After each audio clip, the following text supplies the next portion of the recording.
आऊज़ु बिल्लाहि मिनश्शैतानिर्रजीम बिस्मिल्लाहिर्रहमानिर्रहीम। अस्सलामु अलैकुम या अली मदद। मोमिनीन व मोमिनात की खिदमत में और ख़ुसूसी तौर पर ज़माने के इमाम अज्जलल्लाहु तआला फ़रजहु शरीफ की बारगाह में आपके जज सादिक़ आले मोहम्मद इमाम जाफ़र सादिक़ अलैहिस्सलाम की शहादत की 15 शव्वाल की बेपनाह ताज़ियत पेश करते हैं। आज मोमिनीन की खिदमत में शब 15 शव्वाल और 15 शव्वाल के पूरे दिन में 15 शव्वाल और उसकी शब में किए जाने वाले इमाम जाफ़र सादिक़ अलैहिस्सलाम की खिदमत में हदियतन पेश किए जाने वाले चंद आमाल, अस्कार और मुजर्रब तरीन नमाज का तरीका लेकर आए हैं।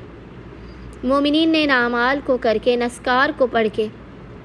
इस जलाली तरीन नमाज को पढ़ के खुदावंद मुताल की बारगाह में सादिक़ आले मोहम्मद का वास्ता देना है कि मिल्लत तशय्यो जिनके नाम से मंसूब है फ़िक़्ह जाफ़रिया, इमाम जाफ़र सादिक़ के हक़ का वास्ता देना है। मोमिनीन ने अपनी हाजात को तलब करना है, अपनी मुश्किलात के ख़ात्मे की, रिज़्क़ में बरकत की, अपने घर पर आइंदा आने वाले साल तक खुदावंद मुताल के ख़ुसूसी लुत्फ़ व करम, बरक़ात और इनायात की बारिश की दुआ करनी है।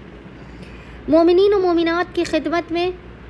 ये बेइंतहा आसान व मुजर्रब तरीन अमलियात लेकर आए हैं। मोमिनीन ने माँ फ़ातिमा ज़हरा सलामुल्लाह अलैहा को उनके लाल जाफ़र सादिक़ के हक़ का, उनकी मज़लूमियत का वास्ता देते हुए इन अमलियात को करना है।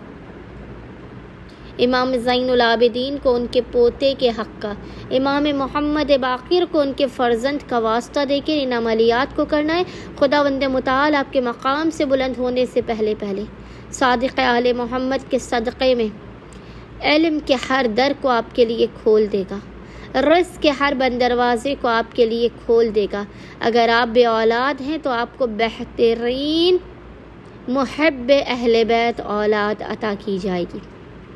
आपकी हर बीमारी, दुखी और परेशानी का ख़ात्मा होगा और हर नामुमकिन और बिगड़ा हुआ आपका काम बन जाएगा। बस मोमिनीन ने करना यह है कि 15 शव्वाल या शब 15 शव्वाल जब भी आपको फ़ुर्सत के लम्हात मिले, आपने सबसे पहले बावुज़ू होना है और बावुज़ू होने के बाद आपने सबसे पहले 2 रकत नमाज पढ़नी है। इस नमाज का तरीका यह है,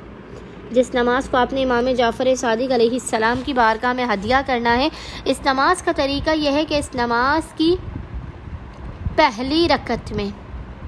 आपने अलहम्द के बाद 7 मरतबा सूरह इख़लास कुल हुवल्लाहु अहद की तिलावत करनी है और दूसरी रकत में आपने अलहम्द के बाद सूरह क़द्र इन्ना अंज़लनाह की 3 मरतबा तिलावत करनी है। उसके बाद आपने मुसल्ले पर बैठकर तस्बीह बीबी फ़ातिमा ज़हरा सलामुल्लाह अलैहा को नमाज मुकम्मल होने के बाद आपने शहज़ादी की तस्बीह को पूरे प्रोटोकॉल के साथ पढ़ना है। फिर आपने 1 मरतबा हदीस किस्सा, याद रखिएगा, 1 मरतबा हदीस किस्सा, 1 मरतबा सूरह हश्र, सूरह हश्र आपने 1 मरतबा पढ़नी है, 1 मरतबा आपने हदीस किस्सा, 1 मरतबा सूरह आला, सूरह आला, हदीस किस्सा और सूरह हश्र आपने 1-1 मरतबा पढ़नी है। फिर आपने 1 मरतबा दुआए तवस्सुल, दुआए तवस्सुल को आपने पढ़ना और आप दुआए तवस्सुल में जब इमाम जाफ़र सादिक़ अलैहिस्सलाम के मकाम पर आएँ कि जिस मकाम पर आकर छठे इमाम से तवस्सुल किया जाता है, उस मकाम पर आकर आपने रोते हुए, गिड़गिड़ाते हुए, पेशानी को सिजदे पर रखकर खुदावंद मुताल को मज़लूमियत इमाम जाफ़र सादिक़ का वास्ता देकर, हक़ इमाम जाफ़र सादिक़ का वास्ता देकर अपनी हाजात को तलब करने, मुश्किलात के ख़ात्मे, रिज़्क़ में बरकत की, ज़ियारत करबला मोहल्ला की ख़ुसूसी तौर पर दुआ करनी है। फिर आपने दुआए तवस्सुल को मुकम्मल करना और आखिर में 1 दुरूद की तस्बीह पढ़ के इसका हदिया इमाम जाफ़र सादिक़ अलैहिस्सलाम की बारगाह में पेश करना है। खुदावंद मुताल इन मुख्तसर तरीन आमाल व अस्कार और नमाज के सदक़े में मोमिनीन की हर हाजत को उनको अता कर देगा, उनकी बिगड़ी को बना देगा, बख्त व मुक़द्दर के सितारों को रोशन कर देगा और रिज़्क़ के हर बंदर व दरवाज़े को उनके लिए खोल देगा। अल्लाहुम्मा सल्ली अला मुहम्मद व आले मुहम्मद व अज्जिल फ़राजहुम अजमाइन।